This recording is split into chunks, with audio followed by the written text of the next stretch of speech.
Hello everyone, welcome back to science के fun day की series podcasting. तो welcome, शुरू करते हैं excretion within the 30 minutes challenge. पिछली बार भी हमने जब सेल चैप्टर कवर किया 30 मिनट्स का चैलेंज लिया था, बट 25 मिनट्स में हमने कंप्लीट कर लिया था। तो हमने 5 मिनट्स अपने सेव किए एंड उन 5 मिनट्स में आई होप आपने एनसीईआरटी की डायग्राम्स से गो थ्रू कर लिया होगा। आप एक्सक्रीशन करते हैं, फटाफट से स्टार्ट। एक्सक्रीशन मतलब नाइट्रोजनस मेटाबॉलिक वेस्ट को रिमूव करना और इजेशन मतलब अनडाइजेस्टेड फूड को रिमूव करना। ठीक है, तो हमारे पास एक्सक्रीशन 3 तरह से हो सकती है। मतलब क्या एक्सक्रीट हो रहा है उस बेसिस पे, अमोनिया एक्सक्रीट हो रहा है, यूरिया या फिर यूरिक एसिड। अगर आपका अमोनिया एक्सक्रीट हो रहा है तो वो मतलब अमोनिया आपका बहुत टॉक्सिक होता है, तो आप बहुत सारा पानी रिमूव होता है इसमें। ठीक है, एमोनिया टैलिक एनिमल्स जो होते हैं उनके अंदर बहुत सारा पानी रिमूव हो जाता है। बहुत सारे बेसिकली यहाँ पे जो रिमूवल है बाय डिफ्यूजन होती है। Aquatic insects, amphibians, bony fishes हैं जो, ये सारी आपकी अमोनोटैलिक होती हैं। बॉनी फिशेज, एक्वेटिक इंसेक्ट्स और एम्फीबियंस। यूरिया रिलीज़ करने वाले को हम यूरियोटैलिक बोलेंगे। ये मिडल में आते हैं, मतलब इतना टॉक्सिक यूरिया नहीं होता, मतलब ठीक है ना टॉक्सिक, इतना ज़्यादा टॉक्सिक भी नहीं और कम टॉक्सिक भी नहीं, बीच का रास्ता है। ठीक है, तो जो यूरिया है आपका बेसिकली रिलीज़ करते हैं जो मैमल्स और मेराइन फिशेस। ठीक है, जो लीवर है, लीवर में आपका जो अमोनिया है वो यूरिया में कन्वर्ट हो जाता है। यूरिक एसिड मतलब जो एनिमल करेंगे उसको बोलेंगे यूरिकोटैलिक, और ये सबसे कम टॉक्सिक है, सबसे कम पानी चाहिए रिमूवल के लिए। ये मतलब कुछ पानी और कुछ material directly like semi solid paste को रिलीज़ कर देते हैं, लाइक रेप्टाइल्स, इंसेक्ट्स, बर्ड्स के केस में हम गुआनो बोलते हैं। यूरिक एसिड ह्यूमन बॉडी में भी होता है। वो कैसे बनता है? By metabolism of the purines. अगर ज़्यादा हो जाए तो आपको गाउटी, आर्थराइटिस की प्रॉब्लम हो सकती है। देन वी हैव इज जो हिपैटिक आर्टरी है, जो कि ऑक्सीजनेटेड आर्टरी है, ऑक्सीजन लेकर आती है।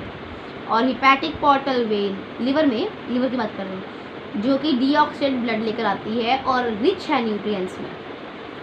हिपैटिक आर्टरी ऑक्सीजनेटेड लेकर आती है, hepatic portal vein deoxygenated blood लाती है। दोनों लीवर में आते हैं। यूरिया साइकिल चलता है।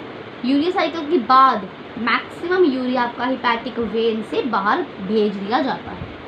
फिर आपके क्या क्या यहाँ पे एनिमल किंगडम की थोड़ी सी बात करेंगे कि कौन कौन से एक्सक्रीटरी ऑर्गन हैं। देखो, प्लैटीहेल्मिन्थ्स, सिफेलोकॉर्डाटा और रोटिफर। प्लैटीहेल्मिन्थ्स, सिफेलोकॉर्डाटा और रोटिफर के केस में प्रोटोनेफ्रीडियास या फ्लेम सेल्स पाए जाते हैं। एनालिडा लाइक अर्थवर्म के केस में नेफ्रीडियास पाए जाते हैं। कॉकरेच लाइक इंसेक्ट्स के केस में मेलफिजियन ट्यूब्स पाई जाती हैं। और क्रस्टेशियन लाइक प्रॉन्स या मोलस्क के अंदर आपके एंटीनल ग्लैंड्स या फिर ग्रीन ग्लैंड्स पाए जाते हैं। ह्यूमन एक्सक्रीटरी सिस्टम की बात करें तो किडनी आपकी रेट्रोपेरिटोनियल है, मतलब जो किडनी है वो T12, ठीक है, T12 से लेकर L3 वर्टिब्रे तक चलती है। ओके, ठीक है, मेटानेफ्रिक है और बीन शेप्ड है। कैसी है? Metanephric as well as bean shaped kidneys present हैं ह्यूमन बॉडी के अंदर। किडनी के अंदर क्या होता है? एक पार्ट होता है कॉर्टेक्स, दूसरा होता है मेड्यूला, और जो बाहर निकल रहा होता है उसको बोलते हैं हाइलम। इसका जो लेटरल सेक्शन है, इसकी जो बॉडी एलोंगेटेड सेक्शन है, सॉरी, इसका डायग्राम बहुत इंपॉर्टेंट है, रिवाइज अच्छे से करना है। सबसे बाहर हाइलम होता है, रीनल पेल्विस होता है। ठीक है, major first layer major calyx होती है, सेकंड माइनर कैलिक्स आती है। उसके बाद जो येलो स्ट्रक्चर आपको दिखते हैं, मीन्स बड़े बड़े ट्राइंगुलर से मेडुलरी पिरामिड्स होते हैं। उसके बीच में आपके रीनल कॉलम ऑफ बर्टीनी मिलते हैं। ठीक है, लास्ट वाला पार्ट रीनल कैप्सूल होता है, और जहाँ पे एडिपोस कैप्सूल मिलते हैं उसको रीनल फैसिया बोलते हैं। डायग्राम देख लेना, एनसीईआरटी से बहुत इंपॉर्टेंट है। यूरेटर की बात करें, यूरेटर्स आपका ट्रांजिशनल एपिथेलियम से बना होता है, स्ट्रेचेबल होता है। ठीक है, मसल्स होती हैं ट्यूनिका, ओके, उसके बाद साइज़ का यूरेथ्रा का, मेल में जो यूरेथ्रा है आपका लॉन्ग है, फीमेल्स के अंदर शॉर्ट होता है।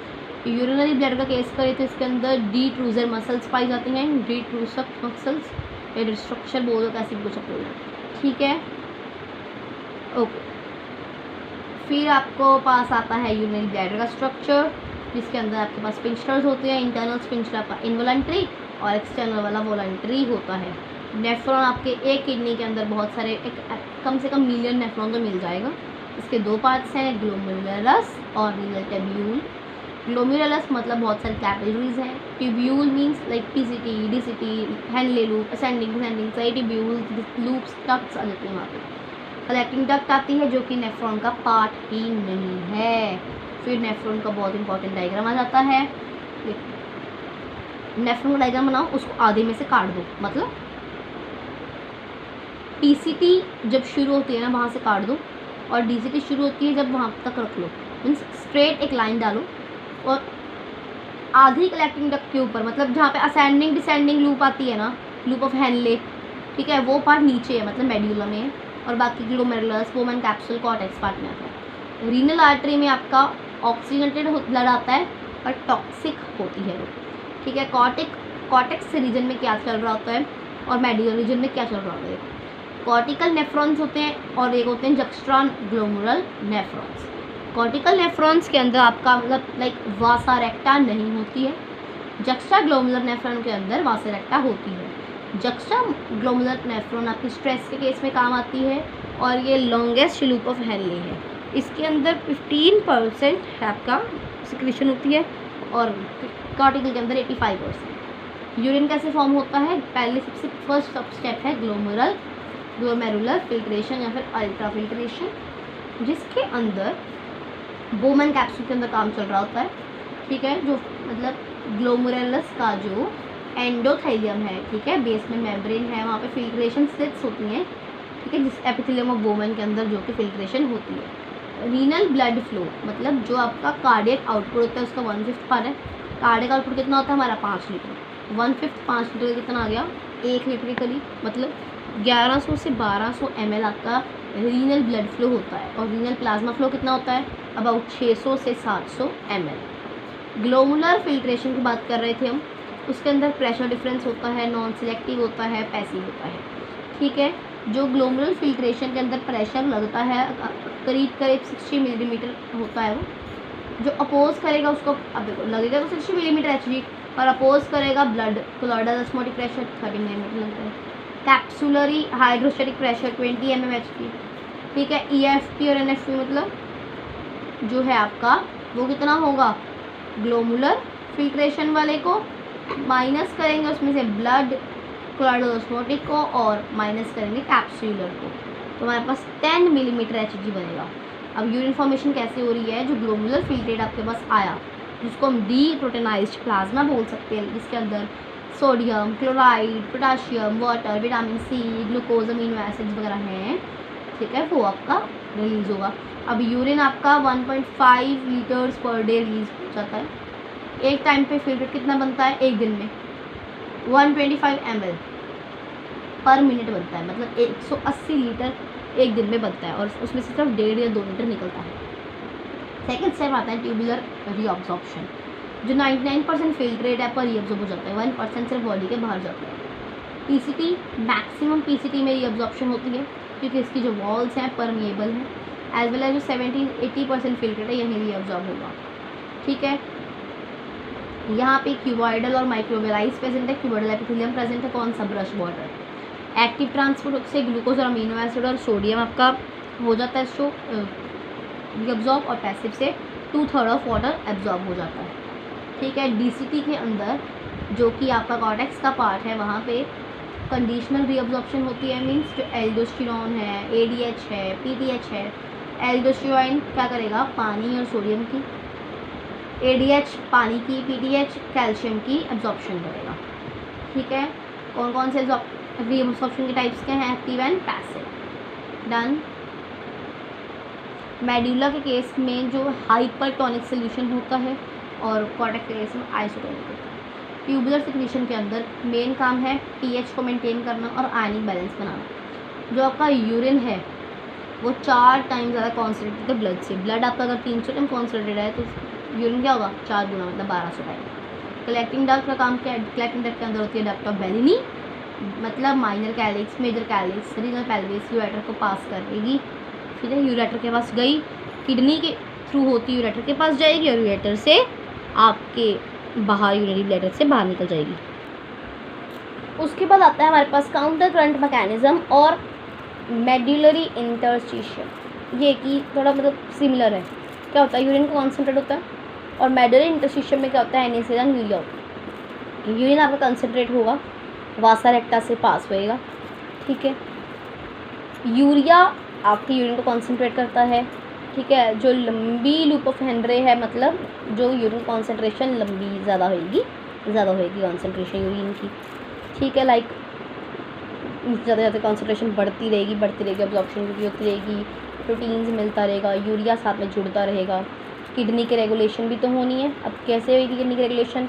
हमारे पास जक्स्टा ग्लोमेरुलर अपरेटस था, तो जक्स्टा ग्लोमेरुलर सेल्स हैं जो कि एंडोक्राइन है और रेनिन को रिलीज़ करते हैं। ठीक है, तो क्या होता है हमारे पास इसके अंदर सेंसर सेल्स कौन से होते हैं? मैकुला डेंसा डीसीटी के अंदर।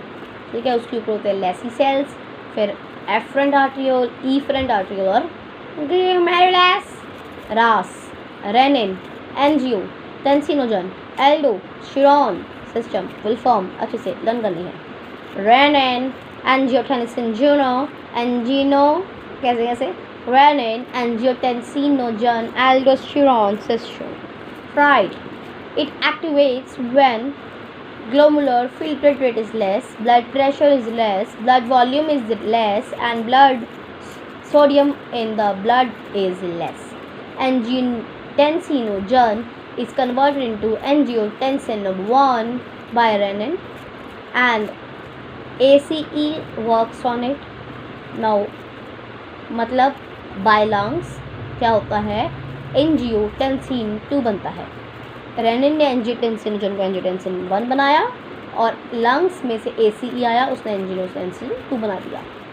ठीक है, एंजियोटेंसिन 2 का काम क्या है? एफरेंट आर्ट्रियोल जो है ईफरेंट आर्ट्रियोल है जो उसकी कंस्ट्रिक्शन करवाना, ग्लोमेरुलर फिल्ट्रेट को बढ़ाना और बॉडी ब्लड प्रेशर को बढ़ाना। ठीक है, और क्या करता है? एड्रिनल कॉर्टेक्स को स्टिमुलेट करता है कि एल्डोस्टेरोन रिलीज़ कर दे मेरे भाई। ठीक है, फिर वो रिलीज़ कर देगा, फिर सोडियम और वाटर की रीअब्जॉर्प्शन होएगी, जिससे कि आपका ब्लड वॉल्यूम और सोडियम इन द ब्लड भी बढ़ जाएगा। ADH एंटी ड्यूटरिक हार्मोन या वासोप्रेसिन एक ही बात है। ठीक है, कब रिलीज़ होता है? जब ब्लड की ऑस्मोलैरिटी बहुत ज़्यादा होती है, मीन्स थोड़ा ज़्यादा पानी कम होता है। यहाँ पे रिसेप्टर्स प्रेजेंट होते हैं, वो हाइपोथैलेमस वाले जो कि एक्टिवेट हो जाते हैं। हाइपोथैलेमस आ गया, हाइपोथैलेमस एक्टिव हो गया तो क्या होगा? थर्स्ट सेंटर एक्टिव हो जाएगा, प्यास लगेगी जी।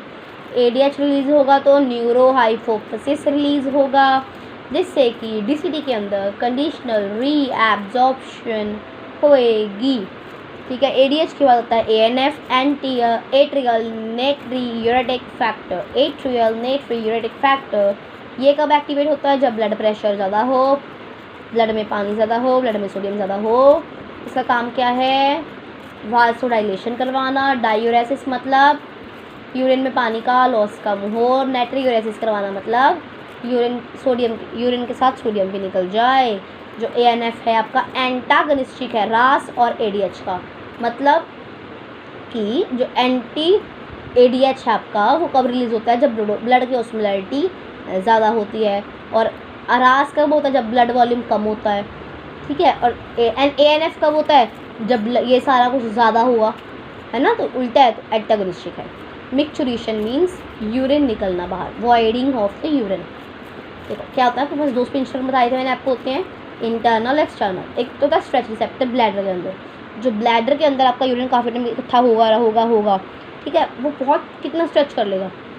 अगर ज़्यादा हो गया तो वो एकदम स्पिंचर खुल जाएगा और सारा आपका यूरिन आउट हो जाएगा। ठीक है, तो कंट्रोल करता है जितना हो सकता है। ठीक है, आपके पास 2 है इंटरनल और एक्सटर्नल स्पिंचर। बहुत सारा यूरिन फिल होता है स्ट्रेच रिसेप्टर्स में। एक्टिवेट होता है सेरिब्रम एक्टिवेट होगा तो वो पैरासिम्पैथेटिक सिस्टम का पार्ट है, तो वो क्या करेगा? ब्लैडर को कहेगा या तो और कंस्ट्रिक्ट होता रहे, भरता रहे, या स्पिंस्टर को कहेगा रिलैक्स कर लो। रिलैक्स मतलब यूरिन को पास करो। अब यूरिन होता कैसा आपका, पेल येलो कलर का, जिसमें 95% पानी और 5% एंटीबॉडीज होती हैं, ठीक है। उसके बाद आपको यूरोक्रोम क्या होता है, आरबीसी का ब्रेकडाउन, ठीक है। पीएच क्या होती है यूरिन की, 6, एसिडिक होता है। आपने कई बार फील किया होगा जब आप यूरिन पास करते हो तो एसिडिक फील होता है, ठीक है, due to urine, because urine is acidic. Urine आपका 25 से 1.5 लीटर यूरिन एक दिन में पास होता है। 25 से 30 ग्राम यूरिया इसमें से होता है। यूरेमिया मतलब यूरिया, ब्लड के अंदर यूरिया ज़्यादा आ जाना। हेमोडायलिसिस मीन्स आर्टिफिशियल किडनी का प्रोसीजर। इसके अंदर हम आर्टरी में ही पैरेंट डालते हैं, डायलिजिंग फ्लूइड होता है। ओस्मोलैरिटी है जो सेम रखी जाती है ब्लड की, लाइक यूरिया की कम रखी जाती है बट ओस्मोलैरिटी ब्लड की सेम रखी जाती है। जो परमानेंट किडनी ट्रांसप्लांट होता है उन लोगों को इम्यूनोसप्रेसिव ड्रग्स लेने पड़ते हैं, जो कि हमने पढ़े थे कैसे होते हैं। इम्यूनोसप्रेसिव ड्रग कैसे होते हैं, साइक्लोस्पोरिन। और किडनी ट्रांसप्लांट में कौन सा इम्यून सिस्टम काम करता है, yes, cell mediated immune system काम करता है, ठीक है। तो ये था आपका एक्सक्रीटरी सिस्टम डायग्राम, आप खुद से कर लेना और PYQs को अच्छे से रिवाइज करना है। तो एक्सक्रीटरी सिस्टम चैप्टर यहीं ख़त्म होता है। 16 मिनट्स में हमने चैप्टर कंप्लीट कर लिया है, राइट हो। सो रिवाइज कीजिए एंड ऑल द बेस्ट।